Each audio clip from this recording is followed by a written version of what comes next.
Saudara dan saudari terkasih, Injil kita pada hari ini diambil dari Injil Matius bab 23 ayat 13 sampai 22. Pada suatu hari Yesus berkata kepada ahli-ahli Taurat dan orang-orang Farisi, "Celakalah kalian, hai ahli-ahli Taurat dan orang-orang Farisi, hai kalian orang-orang munafik, karena kalian menutup pintu kerajaan surga di depan orang.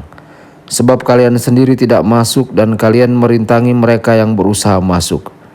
Celakalah kalian, hai ahli-ahli Taurat dan orang-orang Farisi, hai kalian orang-orang munafik, sebab kalian menelan rumah janda-janda sementara mengelabui indera orang dengan doa yang panjang-panjang. Sebab itu kalian pasti akan menerima hukuman yang lebih berat. Celakalah kalian, hai ahli-ahli Taurat dan orang-orang Farisi, hai kalian orang-orang munafik, sebab kalian mengarungi lautan dan menjelajah daratan untuk menobatkan satu orang saja menjadi penganut agamamu. Dan sesudah ia bertobat, kalian menjadikan dia orang neraka yang 2 kali lebih jahat daripada kalian sendiri. Celakalah kalian, hai pemimpin-pemimpin buta yang berkata, bila bersumpah demi bait suci, sumpah itu tidak sah. Tetapi bersumpah demi emas bait suci, sumpah itu mengikat. Hai kalian orang-orang bodoh dan orang-orang buta, manakah yang lebih penting, emas atau bait suci yang menguduskan emas itu? Dan kalian berkata, bila bersumpah demi mezbah, sumpah itu tidak sah. Tetapi bersumpah demi persembahan yang ada di atasnya, sumpah itu mengikat. Hai kalian orang-orang buta, manakah yang lebih penting, persembahan atau mezbah yang menguduskan persembahan itu? Karena itu barang siapa bersumpah demi mezbah, ia bersumpah demi mezbah dan juga demi segala sesuatu yang terletak di atasnya. Dan barang siapa bersumpah demi bait suci, ia bersumpah demi bait suci dan juga demi dia yang diam di situ. Dan barang siapa bersumpah demi surga, ia bersumpah demi tata Allah dan juga demi dia yang bersemayam di atasnya." Demikianlah sabda Tuhan, terpujilah Kristus.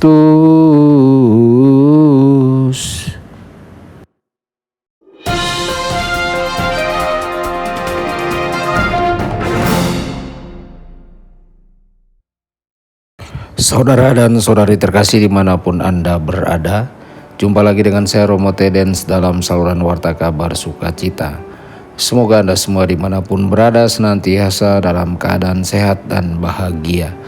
Saudara-saudari, bacaan Injil kita pada hari ini menunjukkan bahwa Yesus memberikan teguran yang keras kepada ahli-ahli Taurat dan orang-orang Farisi, para pemimpin agama orang Israel.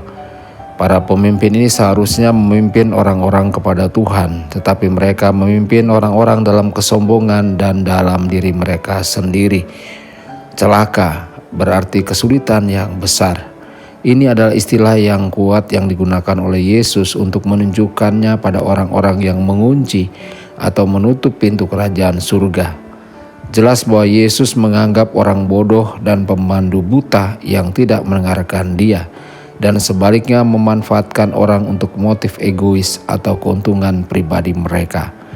Para pemimpin buta ini membuat banyak aturan untuk diikuti oleh orang lain, tetapi aturan ini sangat rumit sehingga menjadi beban terutama bagi orang-orang yang tidak mampu. Yang disebut pemimpin agama ini sendiri tidak mengikuti aturan, bahkan membuat alasan dan alibi untuk tidak melakukan tanggung jawab mereka. Karena kemunafikan mereka layak mendapat hukuman dari Tuhan. Saudara-saudari, Yesus turun dari surga untuk membuka jalan bagi kita memasuki kerajaan surga. Dalam Injil Yohanes bab 14 ayat 6, Dia menyatakan bahwa Dia adalah jalan, kebenaran, dan hidup. Jadi kita hanya bisa masuk kerajaan Allah melalui Dia. Oleh karena itu penting bagi kita untuk mendengarkan Dia dan mengikutinya. Saudara-saudari, sebagai pengikut Yesus, misinya menjadi misi kita sendiri. Sekarang tugas dan tanggung jawab kita untuk memimpin orang ke dalam kerajaan surga, bukan menjauh dari kerajaan surga. Celakalah kita jika kita menjadi ahli Taurat dan orang Farisi modern, atau penuntun buta di zaman kita. Kita berdoa agar dengan kata-kata dan tindakan kita dapat melihat jalan bagi orang lain untuk memasuki kerajaan surga. Tuhan Yesus memberkati dan menyertai Anda semua.